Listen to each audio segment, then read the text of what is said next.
大家都很担心你。对不起，朱哥哥，我错了。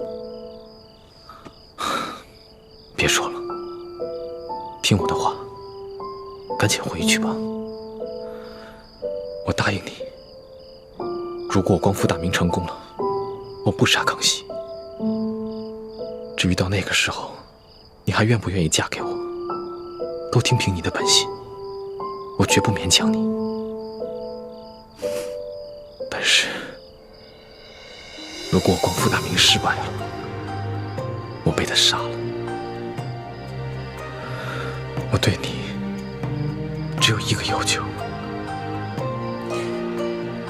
什么要求？我不想看到你一个人孤独终老。如果那个时候，康熙还愿意不计前嫌接受你，你就放下一切过往，从了他。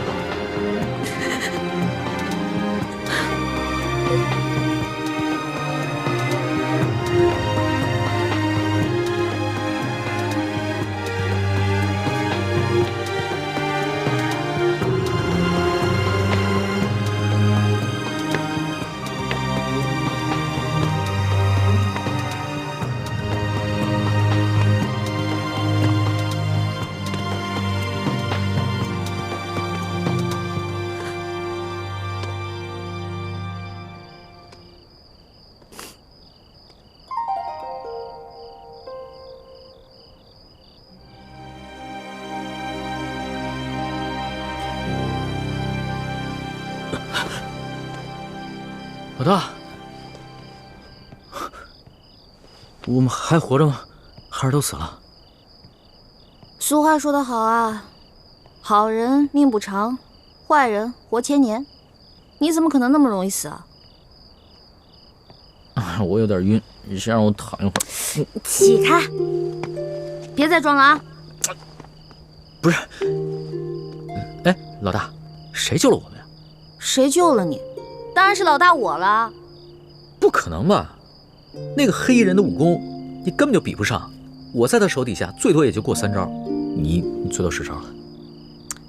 不能智取啊！我打不过他，我想招啊，我聪明啊，我在我手上抹毒，我跟他过招的时候，把毒药趁机抹在他手上，结果他就中毒了。所以啊，他为了换取解药，就把我们2个放了。现在指不定在哪个地方运功排毒呢。要这么说的话，我就信了。论起这旁门外道啊，我老大绝对是天下第一。老大，你又救了我一回，你要怎么感谢你啊？别缠着我就行，我就谢天谢地了。你还没玩够啊？老大，我知道你是觉得我听信了宫里的谣言，所以在生我的气，是不是？我保证，我以后再也不听信谣言了。真的？真的，我不仅是你的龙小弟，我还是真龙天子，金口玉言的。那我也不想再回到那个大鸟笼子里了。你不回是吧？你不回，别怪我赖账啊。赖什么账啊？在山西的时候，我可是欠了你一大笔账。我的利息可高了，你还得起吗？老大，你可不要趁火打劫啊！趁火打劫？全天下哪有你这个皇上厉害？大明内乱，你们大清趁机占领了大明的整个江山，老百姓刚刚经历了战乱，想过上几天好日子，可你们呢？朝中权贵搞起了圈地，各地的官吏设置了各种关卡，变相的收取各种赋税，你们这才叫做趁火打劫，一本万利的勾当呢！我怎么了？我说错了吗？我说的都是实话。龙小弟啊，其实这就是我要的利息。你要记得曾经答应过我的那些话：消除贵族特权，割除积弊，整顿吏治，让全天下的老百姓过上好日子。好，我答应你，这个利息我一定还。你就不想监督着我把这笔账给还了？皇上果然是天底下最无赖的人。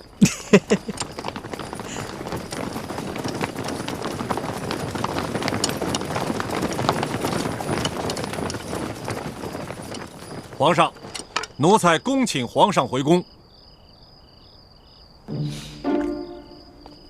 老大，你要是现在不跟我回去的话，那我就在外边待着了。你去哪儿，我就去哪儿。算你狠！起驾，回宫。这。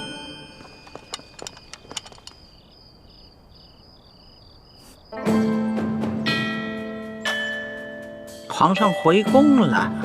回太皇太后，皇上啊是昨儿夜里回来的。哦，你这个李大总管的差事当的是越发的好了。太皇太后，不知奴才做错了什么事，还请太皇太后明示。如今这皇上迷着李易欢迷成这个样子，你竟是守口如瓶，一字不吭啊！太皇太后恕罪，皇上其实早就知道奴才是太皇太后派在他身边的眼线，所以有很多事情都不让奴才知道。你用不着拿皇上来当挡箭牌。其实呢，哀家早就告诉过你，皇上的大小事情你要第一时间禀告哀家。可是你是怎么做的啊？你这眼里头还有我这太皇太后吗？太皇太后息怒，您可是冤枉死奴才了。奴才没有办好差事，任凭太皇太后责罚。可是奴才对太皇太后那是一片忠心呐。行了，起来吧。谢太皇太后。也是啊，你夹在哀家和皇上的中间，有些差呀你也不好办。皇上啊，他是越来越不像话了。为了一个来历不明的野丫头，九五之尊不顾，安危体面全然不顾。你说怎么这么随根儿啊？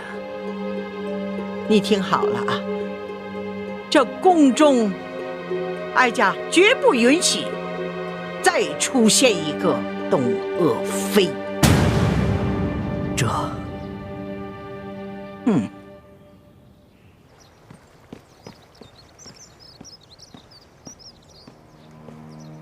奴才索额图，给皇后请安。听说昨晚紫禁城所有的宫门大开，皇上大摇大摆的接着出走的李易欢回宫了。皇上就是要这样大张旗鼓地告诉我们，他相信李易欢，宠着李易欢，然后让我们所有人都闭嘴。哼！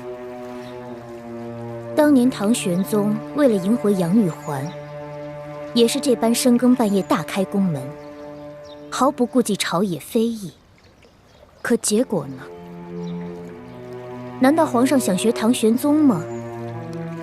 这唐玄宗有安禄山，可咱们如今大清也有吴三桂啊。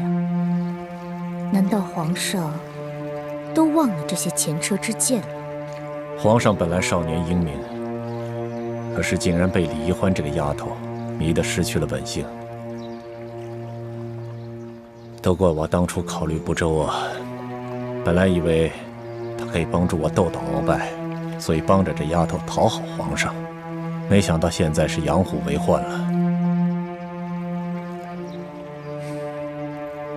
提到鳌拜，本宫倒突然想起了，他的疯病可有好转？没有，我昨天刚去探视过他，还是疯疯癫癫的老样子，连我都不认识了。这鳌拜一向武功高强，身体健康，怎么突然就疯了呢？鳌拜的疯是中了迷魂散之毒，此事颇为蹊跷，有谁能够在我的眼皮底下给鳌拜下毒呢？这毒疯鳌拜的人，会不会就是李太医？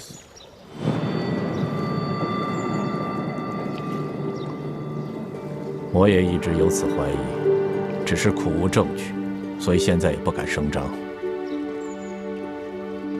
我派了最得力的人去追查他和李易欢的真实来历，可是现在还没有什么眉目。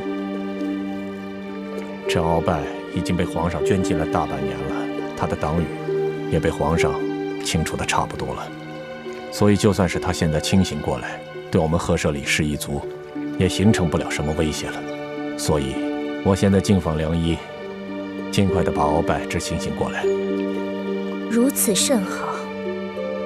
若鳌拜能够早日清醒，也能早日交出这明珠谷的奸细，我们也能早些证实这李氏兄妹的奸细身份。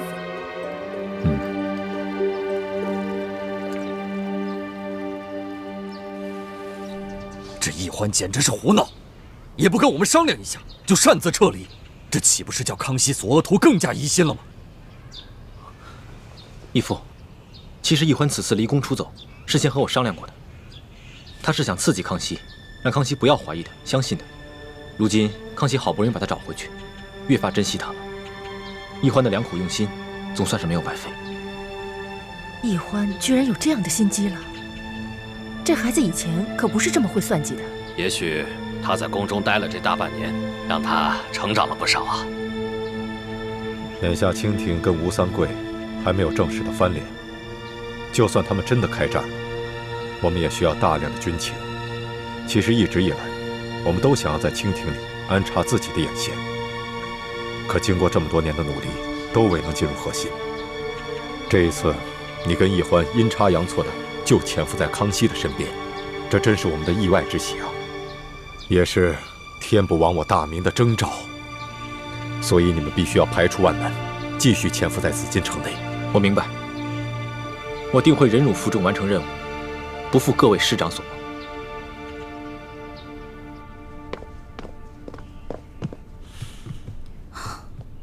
哇，这么多奏折，你得批多少天啊？3天3夜都批不完。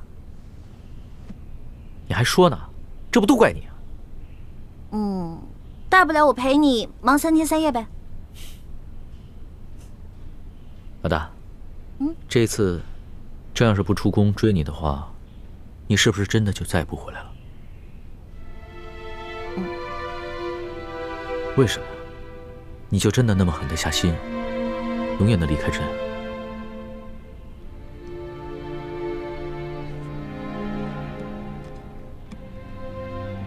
老大，你从前都是古灵精怪、叽叽喳喳的，突然之间变得这么心事重重、沉默寡言，说实话，朕的心里有些不安了。龙小弟啊，我刚开始认识你的时候，我就冒充你的老大，我喜欢保护你，真心想保护你。到后来我知道你是皇帝，知道你居然是全天下最有权势的人，而你呢，也继续任由我当你的老大。现在想一想，还真的有点可笑，不自量力呢。谁说你不自量力了？谁说你可笑了？就是因为别人一直都在想应不应该爱朕，应不应该保护朕，应不应该讨好朕。可是你呢？你从来都没有想过应不应该，你就是本能的对朕好，本能的爱护朕，所以你特别珍贵，你特别值得朕珍惜。我刚开始进皇宫是因为对皇宫好奇，我想进来看看是什么样子。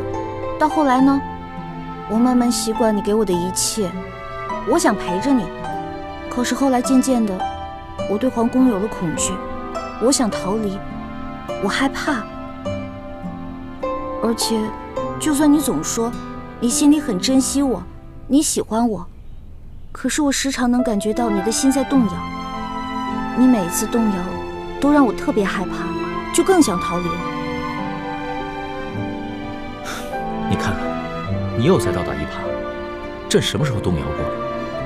明明是你一直在拒绝朕，一直对朕若即若离。老大，你的那些心思，朕都明白。你放心吧，朕一定不会禁锢你，朕会尽可能的给你最大的自由，朕一定不会伤害你，朕会尽最大的努力去保护你。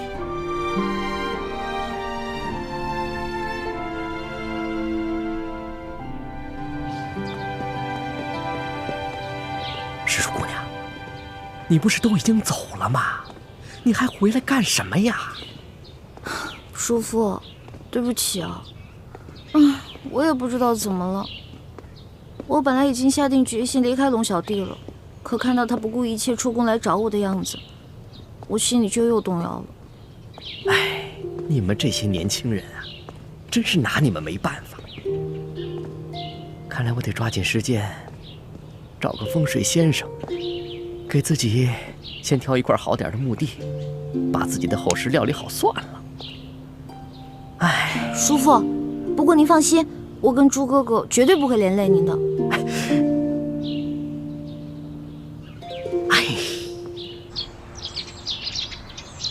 那鳌拜的病情怎么样了？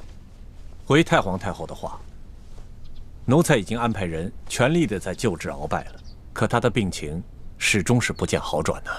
这可麻烦了，他一手打造的情报网，难道就这么一直瘫痪下去了吗？当初可是你负责监管鳌拜的呀，他是在你的眼皮底下被人毒疯的呀，而你又查不出这下毒的人，又迟迟治不好他的病。索托，在，哀家可知道，鳌拜可是你最痛恨的对手啊，你可不能因私害公啊！太皇太后，您真的是冤枉奴才了。奴才虽然和鳌拜一直有些不和，可绝对不会因私害公，公报私仇啊。这其实毒害鳌拜之人，奴才一直有一个怀疑的对象，可因为苦无证据，所以不敢说出来。哀家信你，你但说无妨。多谢太皇太后。其实奴才监管鳌拜府邸的时候，这李太医却可以凭着皇上的密诏，自由地进出鳌拜府邸。如此大事，你为什么一直隐瞒着不报？太皇太后，这皇上一直对李氏兄妹宠信有加，奴才手里没有真凭实据，岂敢胡言乱说呀？再说了，这李太医拿着皇上的密诏，皇上会不会在暗中对他有所交代？奴才也把握不住，所以就糊涂啊！皇上即使是有此念头，也是在鳌拜交出情报网之后啊，他岂能如此沉不住气呀？对，是奴才一时糊涂了。传言说李氏兄妹是反清联盟的奸细，鳌拜要是真的是被李太医毒疯的，那他兄妹二人的身份就更可疑了。索托，奴才在，你一定要继续的想办法，全力的医治好鳌拜。奴才谨遵太皇太后懿旨。起来吧。这。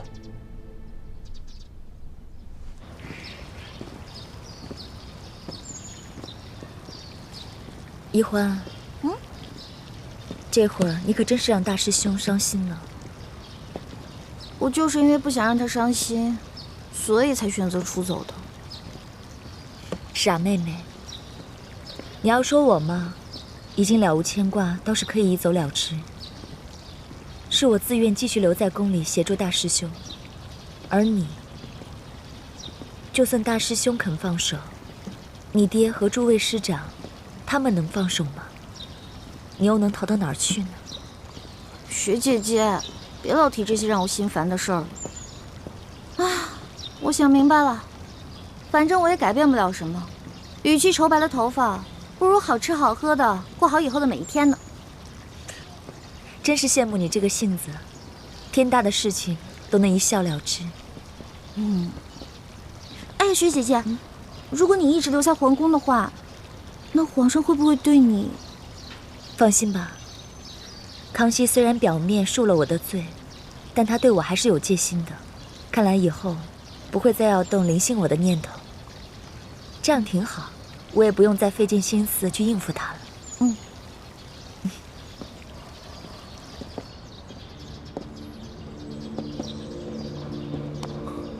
环佩，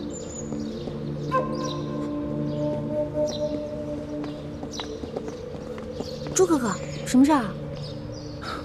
今天太医院的王太医被太皇太后叫了过去，回来以后我问他有什么事情，他一直支支吾吾不肯明说，我便留了个心眼。后来我发现，他煎了一剂药，从药渣的成分来看，应该是治疗失心疯的方子。失心疯？太皇太后不会得了失心疯了吧？不可能啊，她明明好好的呀。难道这个药是给鳌拜煎的？还是倾城的心思缜密。当时我也有此疑心，就悄悄去找了李公公，果然不出我所料。李公公说，太皇太后正在命索额图悄悄医治鳌拜。太皇太后想要医治好鳌拜，应该就是为了要对付你们两个。这只是原因之一。鳌拜发疯以后，他所掌控的情报网络一直处于瘫痪状态，康熙想尽了办法也无从下手。但是，一旦太皇太后治好了鳌拜的失心疯，那么鳌拜就只能乖乖地交出他所掌控的情报网络。朱哥哥、学姐姐，咱们也别太过于担心，这个迷魂散之毒很难解的，即使解了，中毒之人的神智也不可能完全恢复正常的。再说，我们之前不是一直怀疑是索额图毒疯鳌拜的吗？那索额图肯定不会医药好鳌拜的。现在也只能这么希望了，否则一旦治好鳌拜的失心疯，我们的身份就都暴露了。不如我们想个办法除掉鳌拜。来不及了，太皇太后已经加强了对鳌拜的保护。如果我们在这个时候动手，不仅很难得手，还容易暴露自己。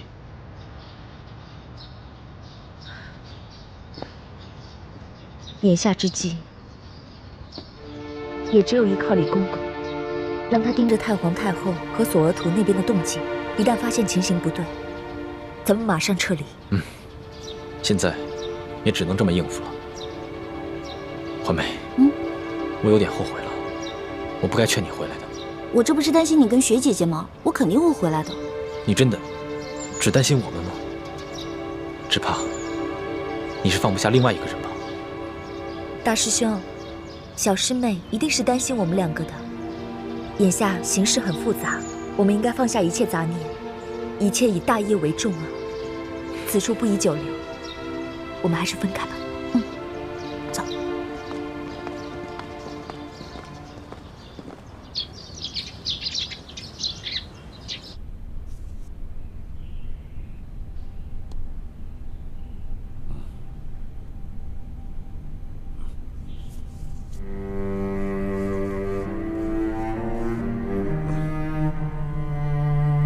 彭元帅，在。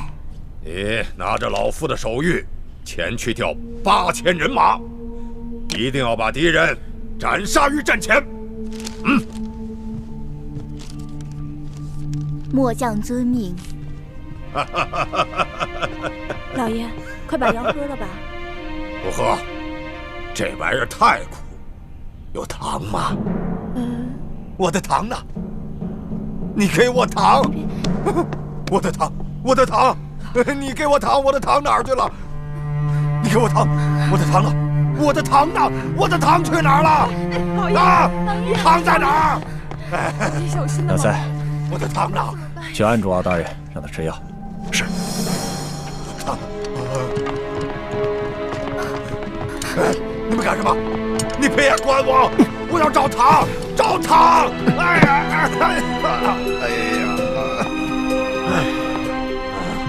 我的糖！把药给我。放开我！我的糖！你们都想害我！鳌拜，该吃药了。听话。我不喝药，我要糖！把这碗药喝了，我就给你糖吃，好不好啊？你给我糖，我不喝药。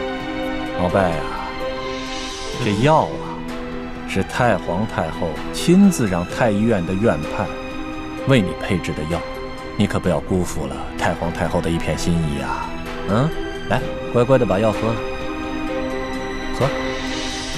太皇太后，对啊，太皇太后。太皇太后，哎，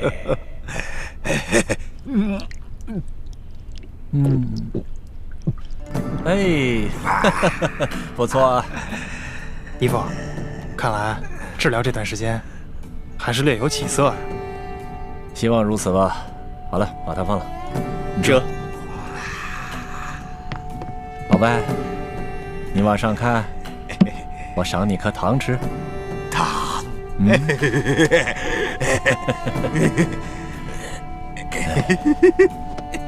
老伯，虽然你是我赫舍里氏一族的大弟，我的糖，现在看到你这么疯疯癫癫的，我还真有点于心不忍。哪儿去了？半年前，你让我向皇上进言，我拒绝了你。我的糖。但现在形势变了，这李氏兄妹成了朝廷的大敌，威胁到了皇上。看来我不得不放弃前嫌，全力救治你了。我可不想真的成为大清的罪人呐！太皇太后，太皇太后，太皇太后，太后，太皇太后。经过最近一段时间的治疗，这鳌拜的病情虽未痊愈，但已经渐渐的好转了啊。虽然他现在还是有点胡言乱语，可是今天我提到太皇太后对他的病情关心，他竟然有了些反应啊！嘴里不停地念叨着“太皇太后，太皇太后”。原来如此。李德福，奴才在。你陪哀家出宫一趟，不必大张旗鼓，别让皇上知道。这，太皇太后，您这是要去见见鳌拜吗？正是，哀家得去见见这个人。你们这些宿敌，他可能认不得了，但是哀家和他却是有一辈子交情的人了，说不定他见了哀家就能清醒过来。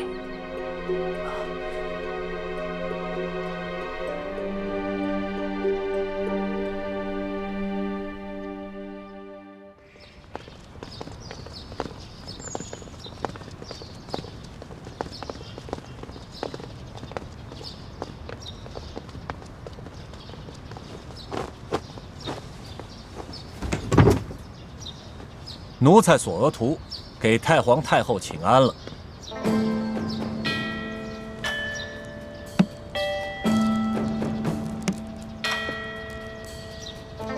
平身吧。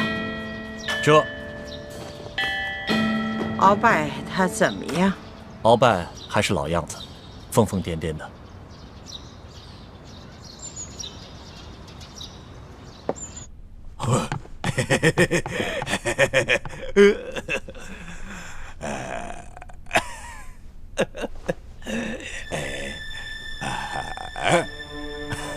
太皇太后，您稍坐，我过去叫叫他。鳌拜，别胡闹了，太皇太后来看你了。飞龙。看来这鳌拜还真疯了，连哀家都不认得了。是啊，太皇太后，他现在不光疯了，连药都不吃了。李德福啊，你服侍他，让他把这碗药喝下去。这。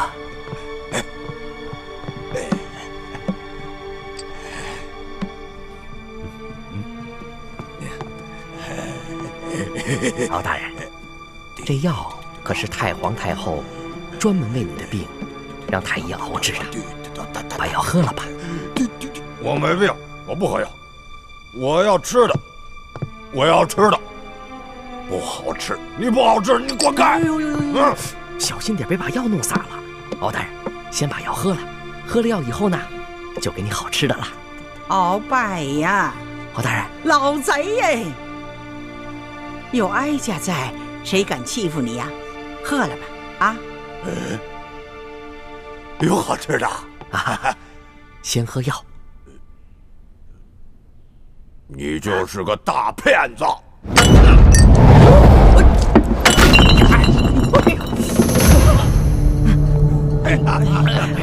哎呀，大骗子！这要不要紧呢？太皇太后，不要紧不要紧，没事没事。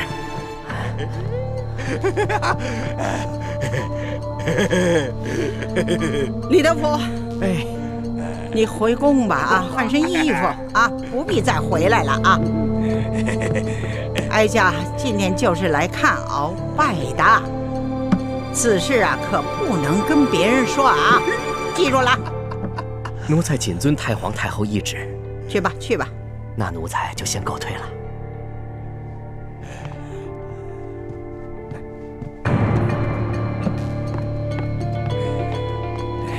那太医熬的药还有富裕的吗？回太皇太后的话，还有一壶呢。端上来。这，把药拿过来。这，嘿嘿嘿。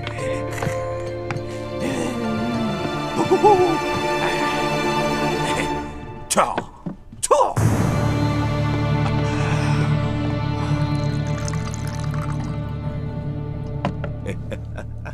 哀家还不信了呢。这回啊，是哀家亲自慰慰你啊！你得啊给个面子啊！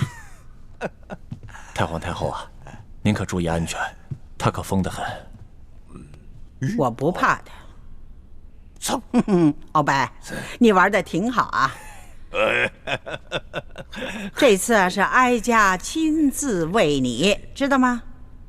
啊，你听好了啊，这里的药材啊都是域外进贡的，知道吗？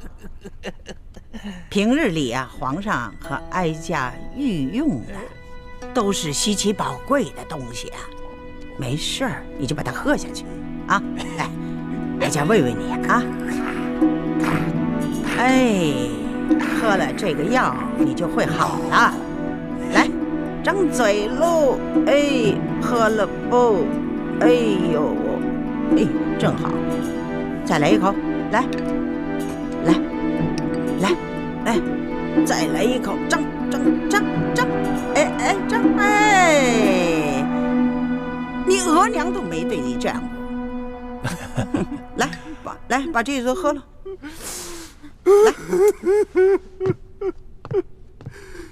太皇太后如此的垂怜罪臣，罪臣后悔莫及呀！太皇太后，这鳌拜怎么突然正常了？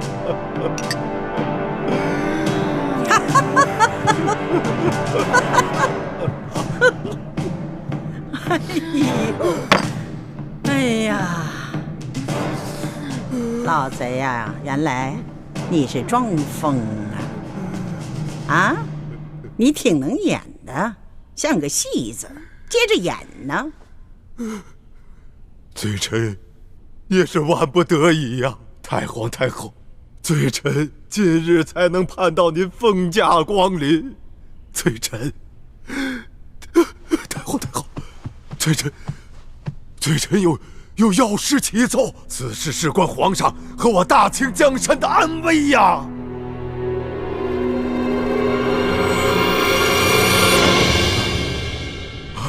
什么？太皇太后去见了鳌拜？索额图向太皇太后禀报说，鳌拜的病已经有起色，他已经能够记起太皇太后了。于是太皇太后就决定去探望鳌拜，不过他没有大张旗鼓，他只是带了我、索额图、纳赛还有2个嬷嬷。太皇太后见到鳌拜，可有什么发现？太皇太后见到鳌拜，让我给他喂药，鳌拜突然间一碗药，哗，泼了我一身一脸，然后太皇太后就让我回去换衣服，后面发生什么事情，我就不知道了。鳌拜拿药泼了你一身啊！鳌拜拿药泼了你一身，如果他只是疯病发作，倒也罢了；可如果他是故意而为，那这件事情可就大大不妙了啊！那就是说明鳌拜的疯病很有可能已经好了，他是在继续装疯，故意支开你，是要向太皇太后单独密奏。我有一种不祥的预感啊！说不定我们都被鳌拜给骗了，他其实根本就没有疯。当初我们始终查不到究竟是谁下的毒。其实我们忽略了一个可能性，很可能是鳌拜自己下的，而且分量很轻，又事先安排了身边的亲信，在事后给他服下解药。他自己则继续装疯，瞒过了我们所有人。那，你这么一说，我好像也有点怀疑了。那鳌拜既然能够制出大补丸之毒，这说明他对毒药是有一定了解的。那他泼了我一脸一身，这显然就是故意的。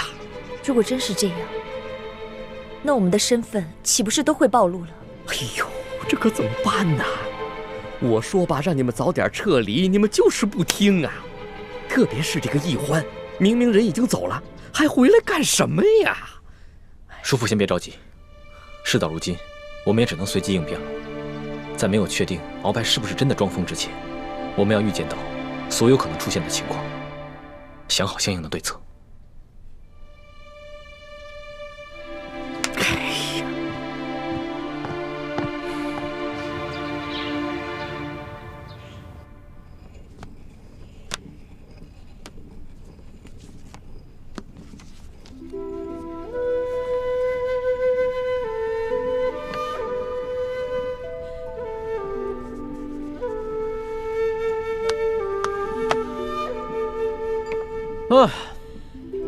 哎呀，终于批完了，这个真累的呀。龙小弟辛苦了，要不要我给你捶捶肩？好啊，来。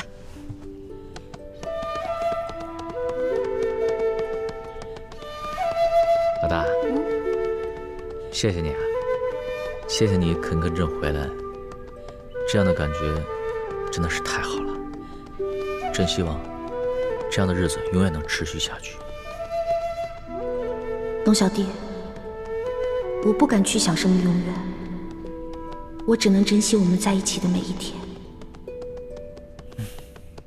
哎，对了，老大，上次你在万花楼里跳的那个剑舞，好美啊！你能不能给朕再跳一个？其实啊，那根本不是舞蹈，是一套剑法，我给它改编成舞蹈了。而且，其实作为剑法，也得两个人一起来使，这样才能发挥它最大的威力。哦，所以龙小弟，与其我舞给你看，不如我们两个一起舞啊！我教你，这样不是更好？好啊，老大，你要是肯教朕的话，那当然是最好的了。哎，只不过就怕自己太笨，被老大笑话了。笨没关系啊，你的学费多给我1倍就好了。哎，老大，你这贪财贪吃的本性，朕看这辈子是真改不了了。太皇太后驾到！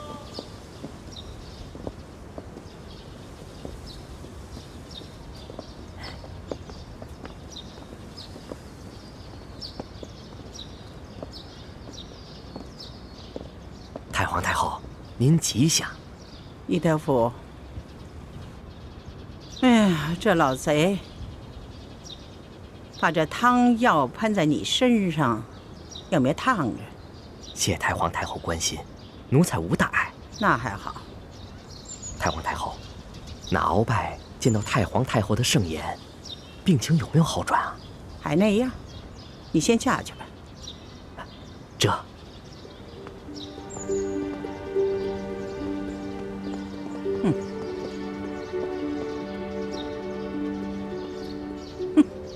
他忘了哀家是谁，是太皇太后，就是铁嘴钢牙，也能撬开他的嘴。看有谁如此胆大包天！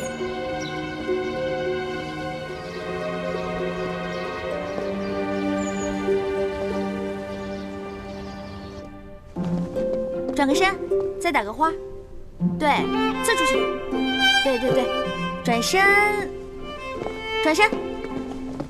剑到这儿，上步，转圈打一个花，上步，嘿，对，反转身，嘿，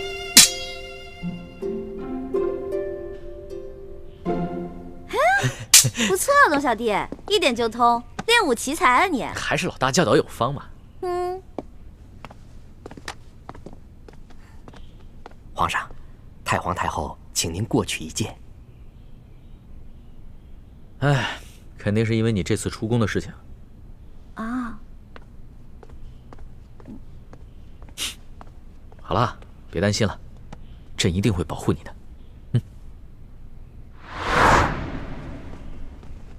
皇上吉祥。皇祖母吉祥，孙儿给您请安了。奴才李德福给太皇太后请安。都起来吧。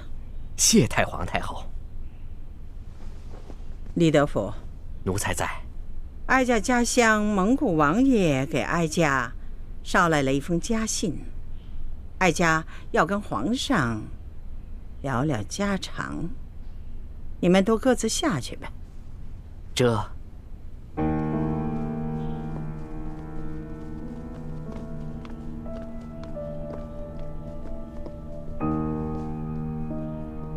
看来皇祖母不是要拉着孙儿聊家常，是有重要的事情要跟孙儿谈吧？是啊，哀家要告诉皇上的是关乎大清朝的国祚，你可要冷静地对待。看来皇祖母不是要拉着孙儿聊家常，是有重要的事情要跟孙儿谈吧？是啊，哀家要告诉皇上的是关乎大清朝的国祚，你可要冷静地对待。你还认得这个吗？当然认得。据说崇祯皇帝预感乾明气数已尽，把所有国库里的宝物全都藏了起来，排名各行各业的能人异士潜伏在全国各地，打造了3个秘密基地，以备将来反抗清廷时之用。为了让后人找到这个宝藏，他命能工巧匠打造了这个铜匣，还将藏宝图和潜伏在全国各地奸细的名单放在这个铜匣之中。若要打开这个铜匣，必须同时集齐3把金钥匙。这3把金钥匙呢，第1把是在台湾的郑经手中，第2把是在乾明余孽李定国手里，还有1把是在吴三桂手里。你想拿到它，可不是一件容易的事。皇祖母请放心，孙儿一定会得到这3把金钥匙，铲除乾明势力，把铜匣里的藏宝图为我大清所用。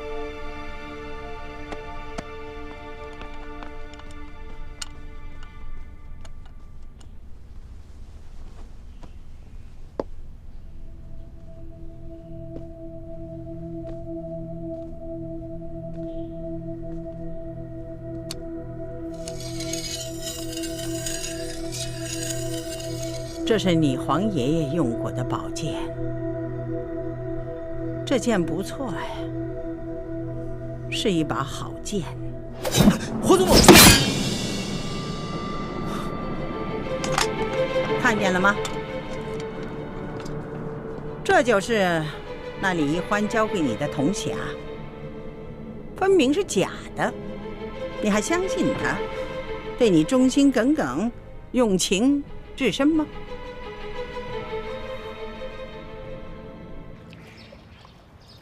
真没想到，鳌拜这个老狐狸，居然能够如此的隐忍。那他有没有在太皇太后面前说你的不是？没有。经过这半年的捐进，鳌拜算是想明白了，也没有以前那么跋扈了。他现在出来后，矛头没有指向我们，只是一心想要扳倒李氏兄妹，重新赢得太皇太后还有皇上的信任。如此是最好不过。本宫这悬了大半年的心，也总算是可以放下了。皇后，这皇上对李易欢用情很深，现在知道了李易欢的真实身份，他的心情一定很难过。所以皇后在皇上面前，千万不可露出幸灾乐祸之色，反而要更加的谨言慎行才是。三叔放心，本宫也是在这宫里待了许多年头的，自有分寸。是。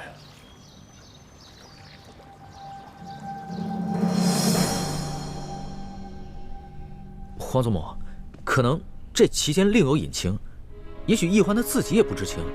从鳌拜府里拿到这个铜匣的时候，它本身就是个假的呀。皇上啊，你现在长大了，也亲政了，大权在握了。哀家这个老太婆的话，都不及一个小姑娘的话有分量了。皇祖母，您何出此言啊？在孙儿的心中，您一直是孙儿最亲之人了。唉，皇上不必这样哄我这个老太婆开心了。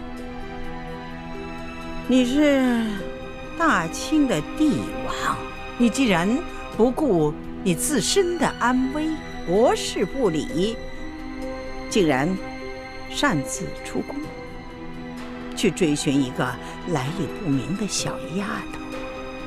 你说，你把大清朝的千万子民置于何处？你把咱们老祖宗努尔哈赤建立的大清朝置于何处？皇祖母息怒，孙儿知错了。皇祖母，孙儿也是凡人，也有七情六欲。孙儿自8岁登基，一直从未有过寻常孩童该有的乐趣。孙儿自亲政以后，更是日日忙于国事，不敢稍有懈怠。有时候，孙儿真的觉得很累，所以稍有任性，也是略作放松，还请皇祖母体谅。哀家能够体谅你，你能够体谅哀家吗？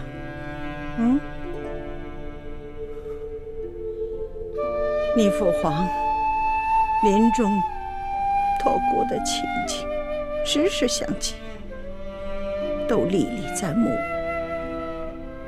唉，母子一场啊，生离死别呀，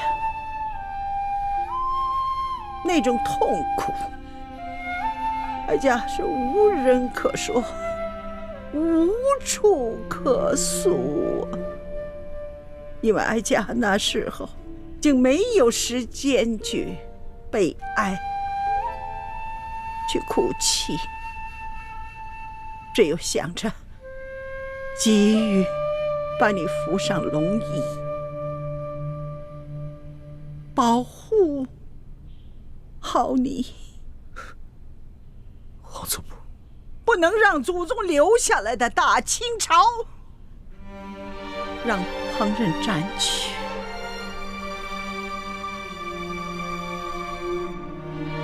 想想那时候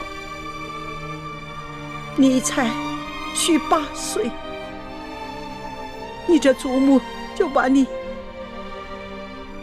扶上了又高又大的皇帝宝座，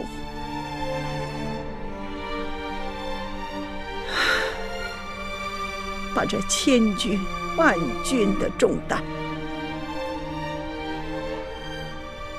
压在你那么小小的肩上。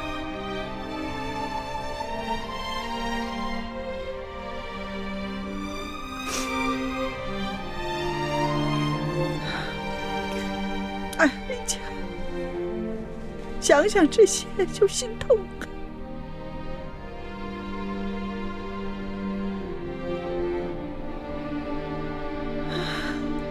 这怪谁呢？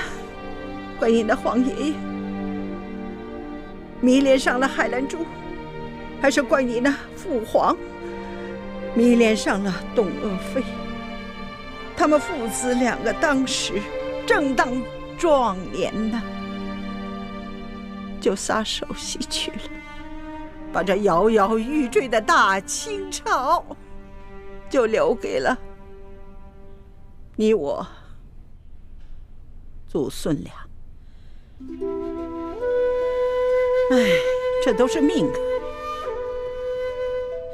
想想那褒姒至于周幽王，那西施至于吴王，那赵飞燕又至于汉成帝，梁玉环呢，又至于唐玄宗。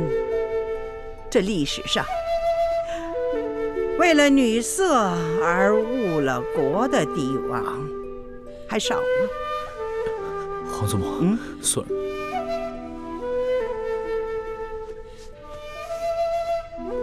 如今，你身边这位李易欢，看来他要比起赵飞燕呐、西施啊这些人，他是有过之而无不及。那前者呢，也不过是徒有美色而已。而这李易欢身怀绝技，他可是大清的宿敌，握在你身边的一条毒蛇。皇祖母，易欢绝非是朱明联盟的奸细，这不过都是鳌拜报复朕和易欢，他使的挑拨离间之计而已。皇上啊，你不能执迷不悟了。你可知道，哀家今天出去见了一位故人吗？皇祖母出宫了？是啊。孙儿不知。当然不能让你知道。你要是知道了，我出得去出不去都难说。知道是谁吗？鳌拜。鳌拜？对。他不是疯了吗？不，他没疯，他是为了保全自己装疯。这老贼呀，装得还挺像，把所有的人都骗了。来，把这都喝了。来。太皇太后如此的垂怜罪臣，罪臣后悔莫及呀！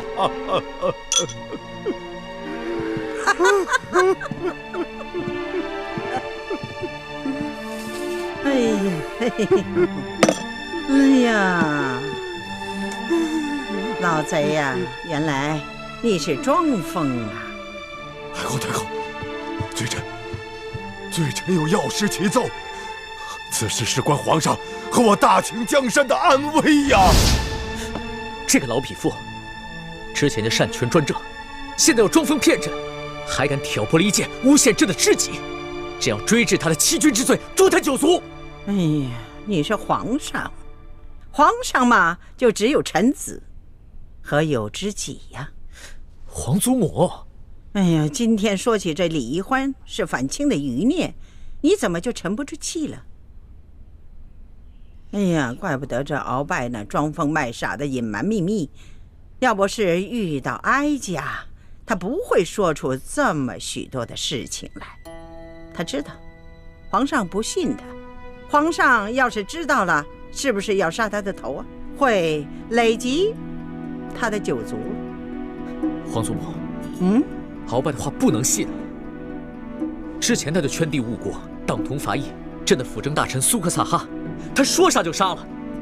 这样的一个逆臣贼子，他说的话，朕不会相信。皇祖母，你也不该相信。皇上啊，你说的对，但是呢，你要知道，鳌拜和哀家都是侍奉过大清3代君王的老人了，他撒没撒谎，骗得过哀家这双眼睛吗？鳌拜啊，起来说话吧。罪臣不敢。不敢？你敢杀皇上？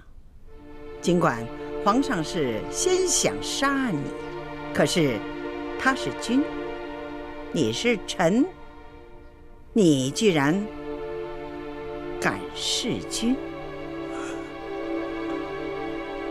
那是罪臣是猪油蒙了心呐，请太皇太后恕罪。好了，这本老账呢就翻过去了，还是坐下来说话吧。谢太皇太后。坐下吧。有何事想禀报哀家呀？太皇太后，只要您老人家能让皇上保罪臣不死，并且不累及罪臣的族人，罪臣就把所得的所有情报都上呈给朝廷，由太皇太后和皇上来决断。鳌拜呀，你可是曾经救过太宗皇帝的人呢。那顺治皇帝铲除多尔衮的时候，你也是立下汗马功劳之人的。你对大清是有恩之人呐，皇上怎么可能要你的命呢？如果你不是执迷不悟的话，何至于到这个田地呀？你想起你呀，哀家这心里头好痛啊！这一切都是罪臣糊涂啊！罪臣求见皇上，虽然年少，却有经世治国之才。我大清的江山在皇上的手上，太皇太后大可放心了。你呀，把朝廷弄得乌烟瘴气。皇上呢，刚刚替你收拾完了这个烂摊子啊，又摊上了3藩的事，让皇上是焦头烂额呀。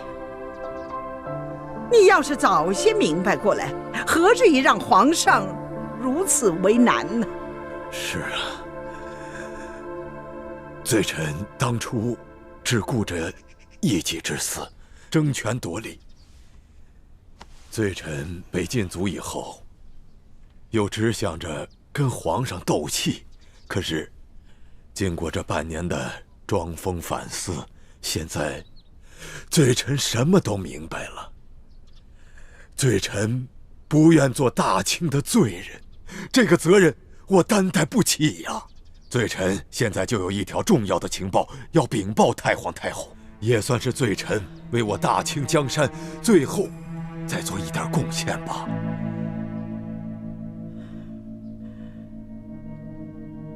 你说吧。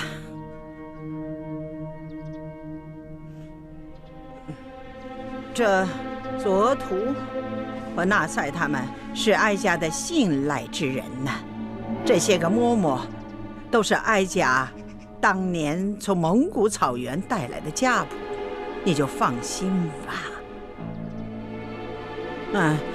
今天这个事呢就不能透露出去，否则的话，哀家就拿你们试问。这接着说吧。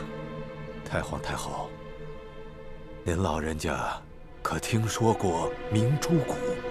当然，那是一个反清联盟的基地，那些一心向往光复朱明王朝的乱党，全部隐藏在这里。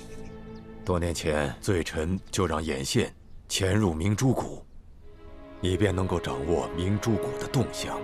当时，罪臣只是为了和索尼、苏克萨哈等人争权夺利，一直将所得到的密报都隐匿不报，希望着有一天能够独揽大权，再建大功。你糊涂啊你！太皇太后息怒。好在这明珠谷尚未成气候，对我大清的江山还构不成什么威胁。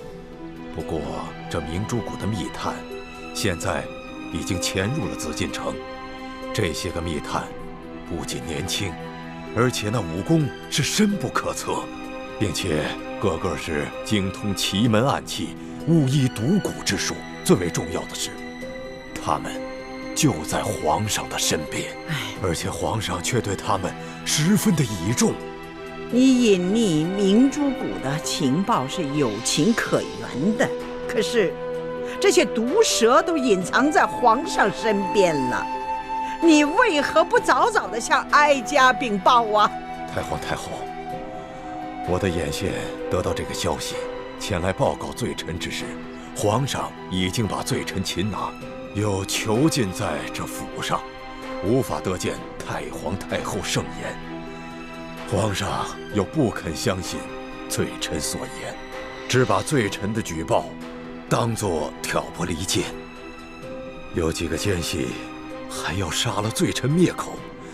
罪臣思来想去，只得装疯，这才逃过一劫呀。他们要杀你呀！在太皇太后面前，罪臣不敢有一字谎言呐。不是有索额图负责保护的吗？哦，回太皇太后的话，奴才已经竭尽全力保护好敖大人的安危了。可是皇上另有手谕给了别人，那奴才也没有办法。太皇太后，这件事情也怪不得索大人。这皇上有多恨罪臣，相信太皇太后和罪臣一样明白。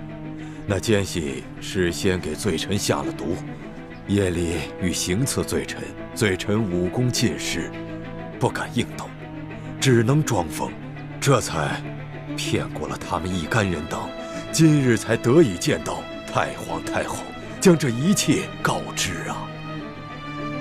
你说的这奸细，是否是这太医李建清和这笔墨侍书李欢兄妹？正是他们，而且还不止他们两个，新晋的丽妃娘娘，还有贴身侍奉丽妃娘娘的雪嬷嬷，他们都是明珠谷的人。李建清和李易欢根本就不是兄妹。这个李建清的真实身份是南明永历帝的最后一个儿子，他的真名叫朱慈轩。反清联盟的人一直尊他为太子。李建清是前明太子朱慈轩？没错，你亲爱的这个李易欢，她是南明晋王李定国的独生女，她跟朱慈轩是娃娃亲，也被封为太子妃了。他们二人并不是兄妹关系，而是青梅竹马的情人。皇上，该醒醒了吧？你要知道，你父皇在世的时候，也曾派人到明珠谷调查过。当时，他们和郑经互相倚重了。后来，是因为大清出力，国事繁重，所以呢，不得顾及。如今，这些乱党，说不定在那里跟吴三桂串通起来，兴风作浪的可能也是有的。皇上，奴才是觉得，如果这雪衣居士只是出于报复而挑拨离间的话，那还罢了。但万一他在永和宫说的都是实话，他这次回来把吴三桂和李氏兄妹都保下来，那就说明吴三桂和朱明联盟联手，这是唯一的可能。皇祖母，您今日所言尚无证据，待孙儿查实之后，再向皇祖母禀报。这有何难呢？这鳌拜既然呢主动的把这情报交上来，皇上根据其情报派所图一查，不就全明白了吗？皇祖母所言非比寻常，关乎到大清的存亡。只是这鳌拜向来专权跋扈，他屡次欺君犯上，这样一个逆臣贼子的话，真的不敢全信呢。你呀，不是不敢相信，而是不愿意相信。你想，一边是你的从前的政敌，一边是你宠爱的女人，你说你偏向谁？可想而知啊。皇上啊，你的感情已经影响了你的理智了。鳌拜他好歹也是三朝元老啊，他是擅权专政不假，但是他这番话不是凭空而来的。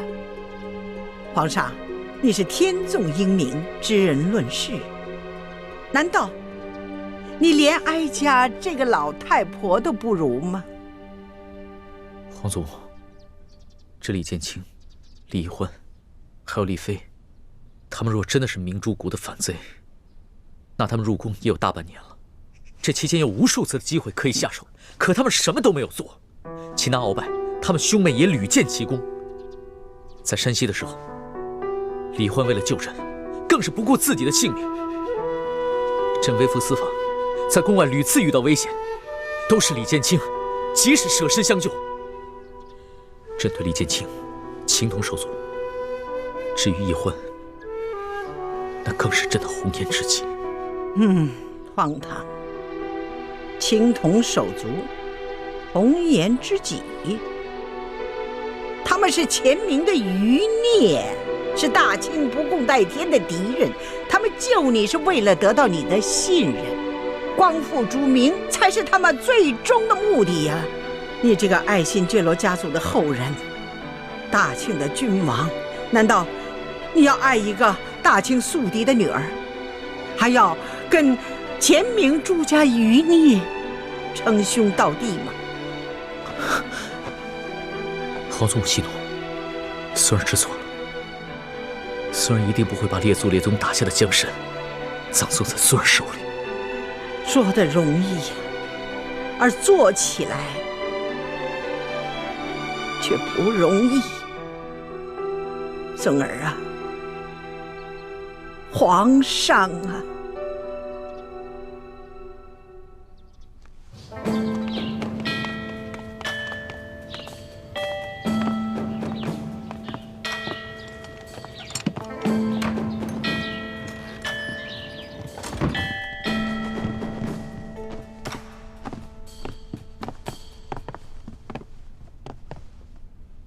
罪臣向皇上请安。